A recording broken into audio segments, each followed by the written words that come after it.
Bienvenue dans les récits extraordinaires de Pierre Bellemare.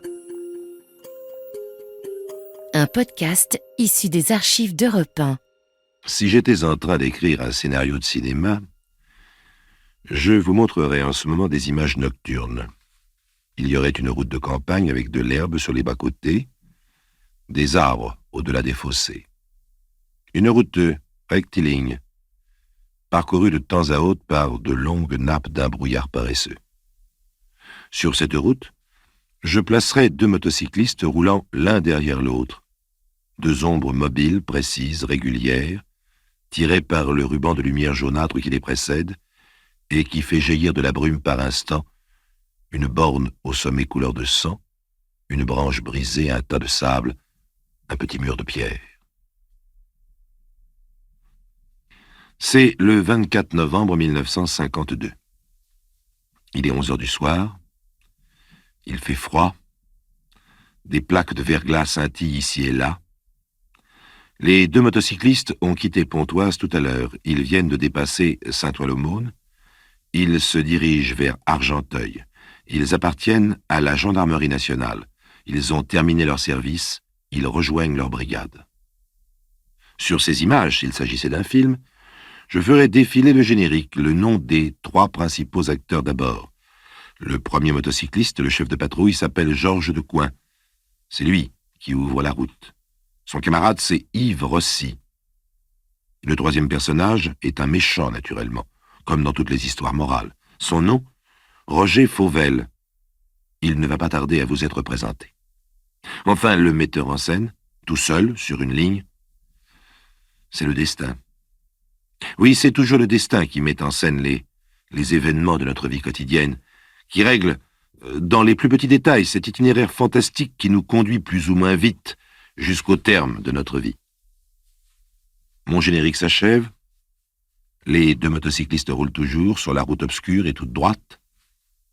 Là-bas, très loin, devant eux, un point lumineux perce le brouillard. On le distingue mieux maintenant, ce n'est pas un point, mais deux lumières blanches, deux phares, entourés d'un halo de brume. Oui, le générique est terminé, la caméra se rapproche, les images grandissent. Le film commence.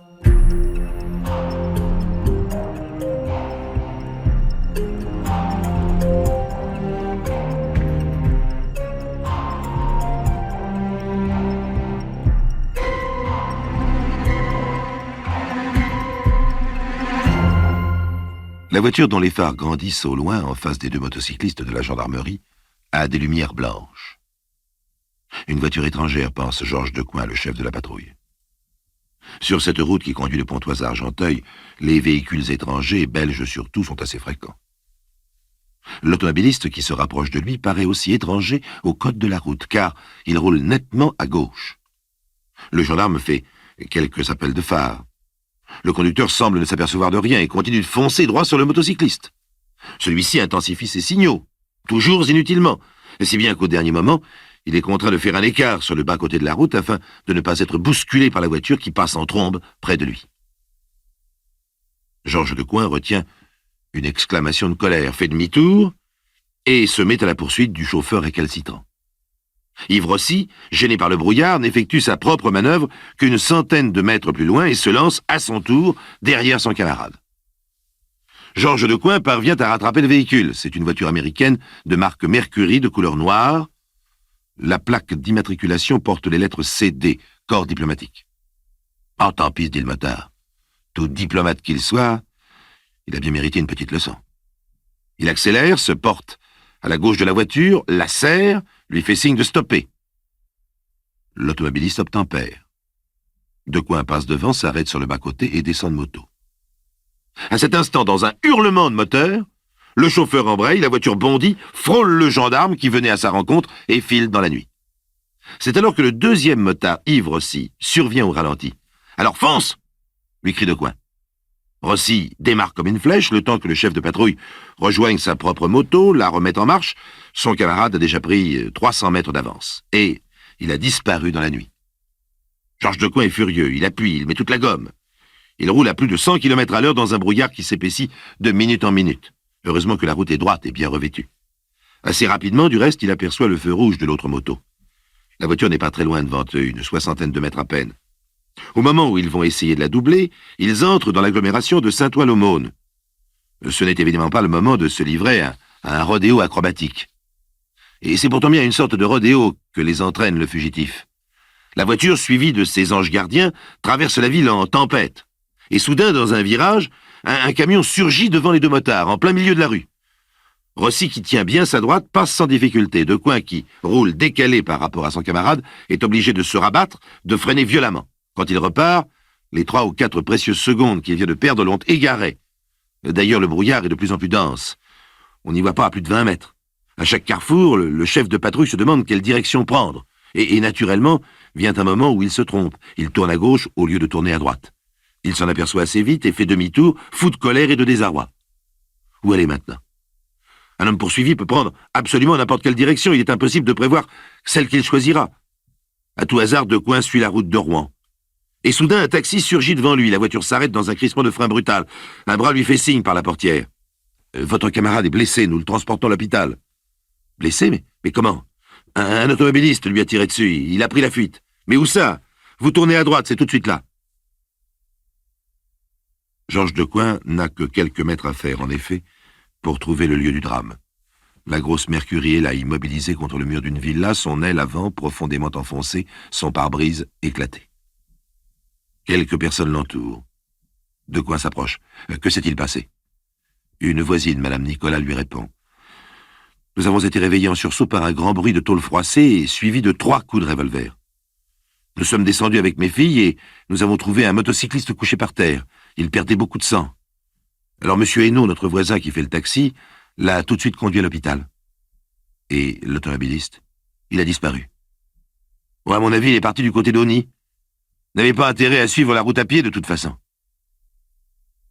Les agents de police et les gendarmes de Pontoise, alertés, se mettent aussitôt en campagne pour fouiller les environs. Ce n'est pas une tâche facile. La région est couverte de bois et de carrières. Avec la nuit et le brouillard, on n'a pratiquement aucune chance de retrouver le fugitif. Pourtant, les recherches s'intensifient. À 1h du matin, toute la région est quadrillée par les CRS. Toutes les routes sont contrôlées sur 30 km par la brigade mobile d'Argenteuil. 1h du matin, c'est l'heure où ses camarades apprennent que le courageux Yves Rossi a cessé de vivre. La surveillance se poursuit pendant toute la nuit. À l'aube, il est clair que l'assassin mystérieux est passé à travers les mailles du filet. On abandonne sa recherche sur le terrain. Mais un autre service s'intéresse à lui maintenant, la police judiciaire. Le commissaire Brunet commence à réunir les premiers éléments de son enquête.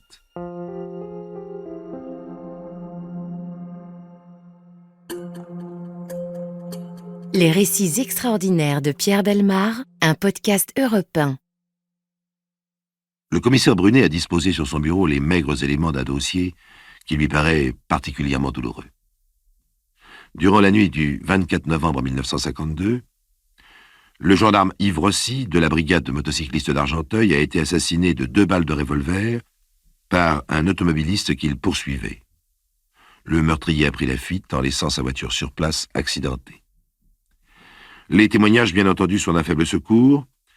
Les rares personnes qui se sont présentées ont été réveillées en sursaut par le choc de l'automobile contre le mur d'une villa voisine et par les coups de feu qui ont suivi. Elles sont sorties, ont découvert le malheureux gendarme baignant dans son sang, l'ont transporté à l'hôpital où il est mort quelques instants plus tard. Toutes les recherches entreprises sur place pendant le reste de la nuit pour retrouver son assassin se sont révélées négatives. Alors de quoi dispose le commissaire Brunet au matin du mardi 25 novembre? Eh bien, il a identifié la voiture. C'est une Mercury qui appartient à un membre du consulat de Grèce. Elle a été volée le soir même du crime vers 21h. Le commissaire a également identifié les 2 balles qui ont frappé le gendarme Yves Rossi. Elles sont de calibre 7,65 et le pistolet qui les a tirées est de fabrication italienne avec éjection des douilles à gauche.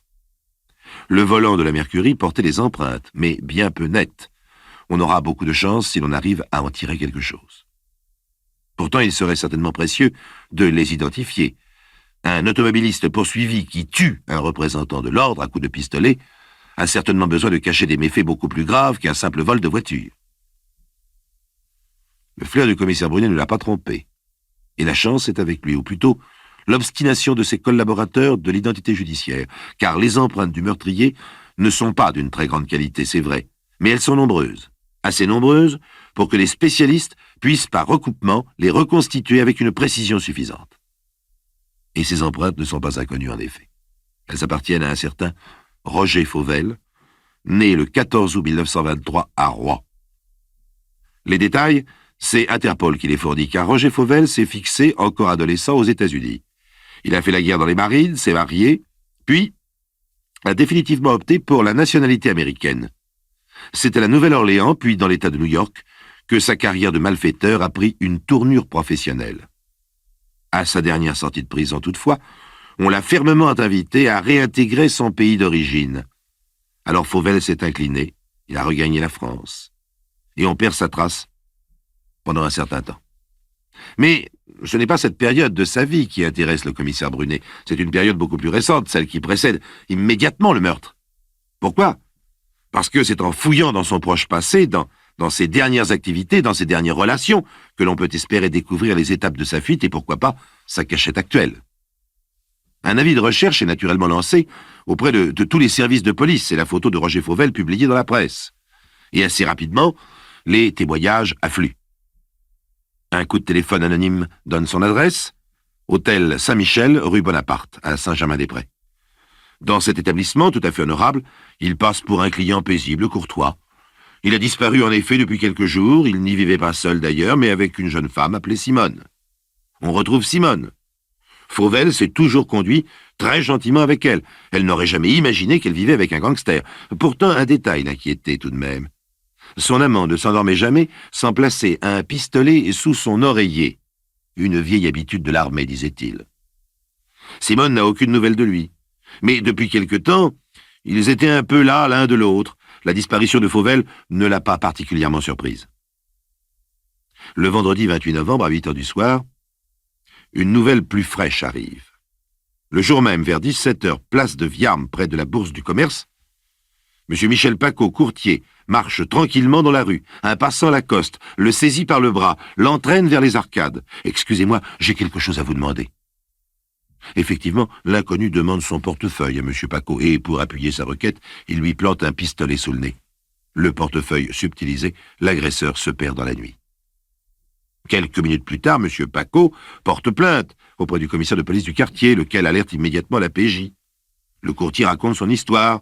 On lui présente une série de photos anthropométriques et, sans hésiter une seconde, il désigne celle de Roger Fauvel.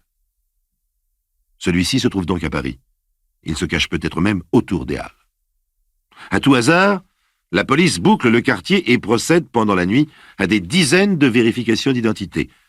Ce n'est pas tout à fait pour rien. On apprend que l'avant-veille, le mercredi 26, une femme rencontrée dans un dancing de Montmartre l'abritait pour la nuit. Et que la nuit précédente, c'est un soldat américain qui accepte de partager sa chambre avec lui au nom de la vieille fraternité militaire. Car, permettez-moi de vous le rappeler, Roger Fauvel a fait la guerre dans les Marines américains. On se rapproche de lui chemin faisant.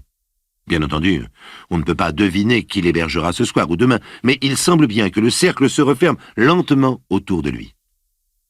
Que manque-t-il encore pour qu'on lui mette la main au collet? Juste l'ombre d'une chance. Cette chance que les policiers connaissent bien, elle sera une fois de plus au rendez-vous.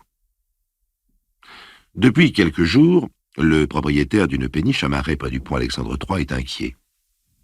Il a le sentiment d'avoir surpris à 2 reprises des allées et venues furtives tout près de son bateau et peut-être même sur son bateau. Ce marinier d'opérette est une personnalité assez célèbre du tout Paris, c'est pourquoi ne m'en veuillez pas si je ne vous livre pas son nom. Le samedi 29 novembre, vers 9 heures du matin, Monsieur B, le marinier, se présente au commissariat de la rue Aristide-Briand et fait part de ses craintes, ou plutôt de ses soupçons. La police établit une surveillance discrète. Le soir même, alors que Monsieur B est absent et que la péniche est plongée dans l'obscurité, une ombre franchit sans bruit la passerelle, avec un paquet dans chaque main. Elle se dirige sans hésiter vers la poupe du bateau et se penche vers le petit canot qui s'y trouve amarré. Quand elle se relève, l'ombre a les mains vides. Au sortir de la passerelle, sur le chemin du retour, Elle se trouve face à face avec deux autres ombres. Celles-ci pointent des objets brillants et leurs voix sont fermes. Ne bougez pas. Un claquement métallique. Des menottes se sont refermées sur les poignets du visiteur nocturne. Il n'a pas protesté. Il se laisse emmener sans résistance. Quand il apparaît en pleine lumière, les deux inspecteurs sursautent. Ça, par exemple, c'est l'assassin du motard d'Argenteuil. Et c'est bien lui, c'est bien Roger Fauvel. Tous les gens qui l'ont connu, des plus proches aux plus simples relations de bistrot, ont toujours dépeint le bandit comme un homme calme et paisible, à la voix douce, aux gestes courtois. C'est bien ainsi qu'il se présente pendant toute l'instruction de son affaire et pendant son procès. Dès les premiers interrogatoires, Roger Fauvel a construit son système de défense. J'ai tué le gendarme Rossi, je l'avoue, mais il avait tiré le premier. Il a tiré en l'air un coup de semonce, comme le règlement le prévoit. En l'air, c'est vous qui le dites. Allons, Fauvel. Yves Rossi était un tireur d'élite. Il se trouvait à 2 mètres de vous. S'il avait voulu vous atteindre, il ne vous aurait pas manqué. C'est possible, mais que voulez-vous, j'ai eu peur. Je venais d'accrocher le mur de la villa, j'étais pris au piège. J'ai entendu son coup de feu, j'ai tiré à mon tour, c'est un simple réflexe. Cette question des coups de feu, de leur nombre, de leur direction, va faire l'objet d'interminables palabres et de reconstitutions minutieuses. Certains témoins en ont entendu plus de 3. On croit voir des traces de balles sur le crépi du mur de la villa voisine. On appelle 2 célèbres experts, Gastine Renette et Flaubert, à la rescousse. C'est qu'elle a une certaine importance, cette question du nombre des coups de feu. Selon le règlement, les coups de semonce doivent être tirés par salve de 3.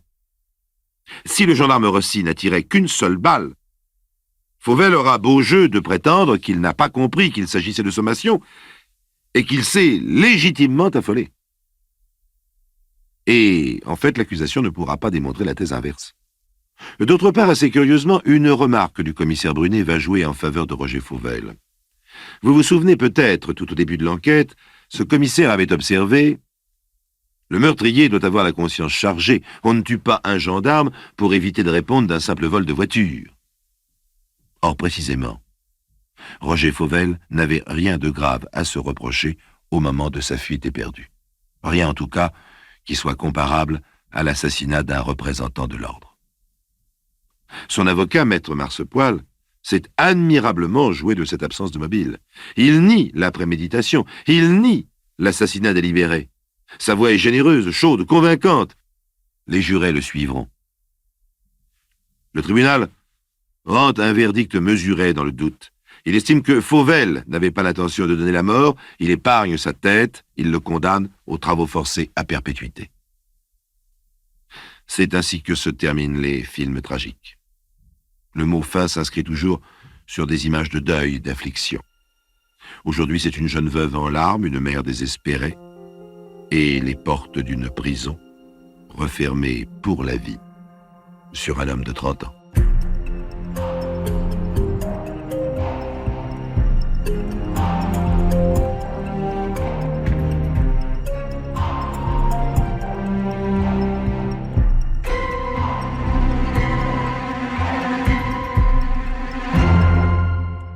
Vous venez d'écouter Les récits extraordinaires de Pierre Bellemare, un podcast issu des archives d'Europe 1 et produit par Europe 1 Studio. Réalisation et composition musicale, Julien Tarot. Production, Raphaël Mariat. Patrimoine sonore, Sylvaine Denis, Laetitia Casanova, Antoine Reclus. Remerciements à Roselyne Bellemare. Les récits extraordinaires sont disponibles sur le site et l'appli Europe 1. Écoutez aussi le prochain épisode en vous abonnant gratuitement sur votre plateforme d'écoute préférée.